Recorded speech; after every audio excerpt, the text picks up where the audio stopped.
Hi tears, தெரியுதா உங்களுக்கு இது என்ன மரம்னு சொல்லிட்டு? இதுதான் முருங்கை மரம். நம்ம எல்லாத்துக்குமே பரிச்சயப்பட்ட மரம். இந்த முருங்கைக்கீரை, முருங்கைக்காய் இதில் இல்லாத சத்து வேறு எதுலேயுமே இல்லை. அது நம்ம எல்லாத்துக்குமே தெரியும். ஆனால் நம்ம ஏன்னு தெரில இந்த முருங்கைக்கீரையை ரொம்ப அவாய்ட் பண்ணுறோம். இதை விட இன்னும் ஒரு ஸ்பெஷலானது என்ன அப்படின்னா, இந்த முருங்கைப்பூவு எடுத்து நம்ம பொரியல் மாதிரி செஞ்சால் ஒவ்வொரு முருங்கைக்காயாக முளைக்கக்கூடிய பூவும் நம்ம ஆயிரக்கணக்கான பூவை பொரியல் மாதிரி செஞ்சு சாப்பிட்றோம். அப்போனா பார்த்துக்கோங்க நம்ம உடம்புல எவ்வளோ விதமான ஆன்டிபயோட்டிக் சத்து உள்ளே போகும்னு சொல்லிட்டு.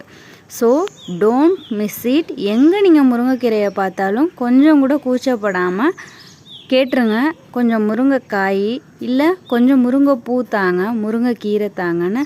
ஸோ ஏன் அப்படின்னா இந்த முருங்கைக்கீரை நம்ம உடம்புக்கு ரொம்பவே முக்கியமான ஒரு பொருள்.